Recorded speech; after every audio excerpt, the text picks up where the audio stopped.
അകാല നര 15-20 വയസ്സുള്ള കുട്ടികൾക്ക് പോലും നരച്ച മുടി വരിക. അതൊന്നും രണ്ടുമല്ല, തല നിറച്ച് വളരെ എവിഡൻ്റ് ആയിട്ട് കാണുന്ന രീതിയിൽ നരയ്ക്കുക. എന്തൊരു ബുദ്ധിമുട്ടുണ്ടാകുന്ന ഒരു സംഭവമാണല്ലേ. ഈ അകാല നരയെ ഒന്ന് തരണം ചെയ്യാൻ വീട്ടിൽ തന്നെ ചെയ്യാവുന്ന ഒരു ഹോം റെമഡിയാണ് ഇന്ന് പരിചയപ്പെടുന്നത്. നമസ്കാരം, ഞാൻ doctor Bipin Jose, Pulma medical centre, Pala, Kanjirappally and സുൽത്താൻ.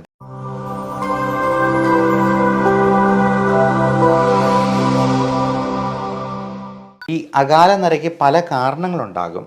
അതെല്ലാം ആദ്യമേ നമ്മൾ റൂൾ ഔട്ട് ചെയ്യേണ്ടതുണ്ട്.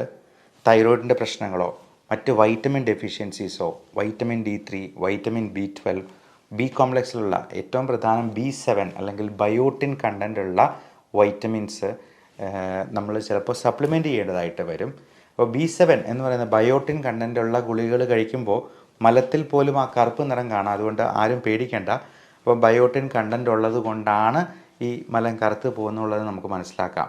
അല്ലാതെ മരുന്നിൻ്റെ പേരിൽ ബയോട്ടിൻ ഉണ്ട് എന്നുണ്ട് കരുതിയെന്നാലും മലത്തിൽ ആ കറുപ്പ് നിറം വരുന്നില്ലെങ്കിൽ ആവശ്യത്തിന് ബയോട്ടിൻ ഇല്ല എന്ന് തന്നെ നമ്മൾ മനസ്സിലാക്കിക്കൊള്ളൂ.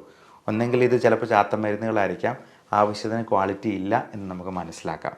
അപ്പം നമുക്ക് ചെയ്യാവുന്ന ഈ ഹോം റെമഡിയിൽ നമുക്ക് ചേർക്കേണ്ട പ്രധാനപ്പെട്ട ചേരുവകൾ: ഒന്ന് വെർജിൻ കോക്കനട്ട് ഓയിലാണ്, 2 ഉലുവയാണ്. അപ്പോൾ ഈ ഉലുവയിൽ പലതരത്തിലുള്ള സപ്ലിമെൻറ്റ്സ്, നിക്കോട്ടിനിക് ആസിഡ് പോലുള്ള നിയാസിൻ അല്ലെങ്കിൽ നിക്കോട്ടിനിക് ആസിഡ്, ഇതെല്ലാം ബി കോംപ്ലക്സ് വൈറ്റമിൻസിൽ പെടുന്നതാണ്. ലെസിത്തിൻ എന്ന് പറയുന്ന കമ്പോണൻ്റ് ഉണ്ട്. ഇതെല്ലാം മുടിക്ക് നല്ല സ്ട്രെങ്ത് കിട്ടാനും അഴകുണ്ടാകാനും ആ സിൽക്കി നേച്ചർ മെയിൻറ്റെയിൻ ചെയ്യാനും ഒക്കെ സഹായിക്കാം. വെർജിൻ കോക്കനട്ട് ഓയിൽ എന്ന് പറയുന്നത് നല്ലൊരു മോയ്സ്ചറൈസറാണ്. പലപ്പോഴും നമ്മുടെ സ്കാൽപ്പിലെ ഈ ഡ്രൈനെസ് ആണ് ഈ പറയുന്ന ഒരു താരൻ പോലുള്ള പ്രശ്നങ്ങളുണ്ടാകാനും മുടികൊഴിച്ചിലുണ്ടാകാനായിട്ടും ഈ അകാല നരയുണ്ടാകാനും ഒക്കെ കാരണമാക്കുന്നത്. ഈ വെർജിൻ കോക്കനട്ട് ഓയിലിലാണ് നമ്മൾ ഈ ആവശ്യത്തിനുള്ള ചേരുവകൾ ചേർക്കുന്നത്.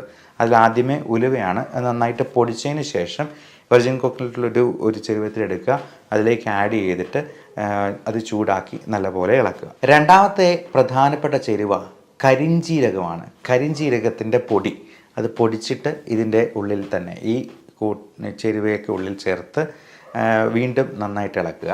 അപ്പോൾ ഇളക്കി കഴിയുമ്പോഴത്തേക്കും അത് കറുത്ത നിറത്തിലൊരു പേസ്റ്റ് പോലെയാകും. അതിനുശേഷം നമ്മൾ അടുത്ത ആഡ് ചെയ്യേണ്ട സംഗതി മൈലാഞ്ചി പൊടിയാണ്. അത് മൈലാഞ്ചിയുടെ ഇല കൊണ്ട് തന്നെ നമുക്ക് വേണമെങ്കിൽ പൊടിച്ചുണ്ടാക്കാം.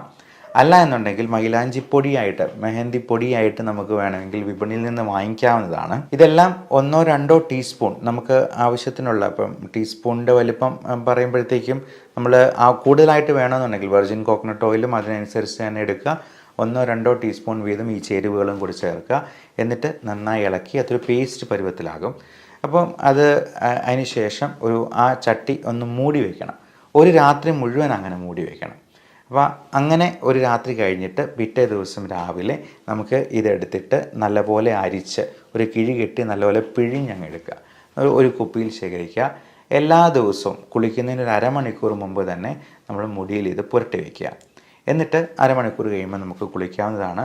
ഒരു 15 ദിവസത്തേക്ക് ഇത് ചെയ്ത് നോക്കുക. അപ്പോൾ ഒരു 15 ദിവസത്തിന് ശേഷം എങ്ങനെയുണ്ട് റിസൾട്ട് എന്നുള്ളത് നിങ്ങൾ ഈ വീഡിയോയുടെ അടിയിൽ തന്നെ കമൻ്റായിട്ട് രേഖപ്പെടുത്തുക.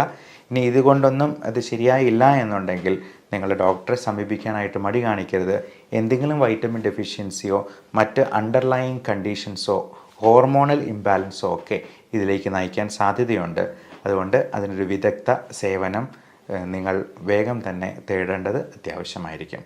Love and regards, doctor Bipin Jose, Pulma medical centre, Pala, Kanjirappally and Sultan.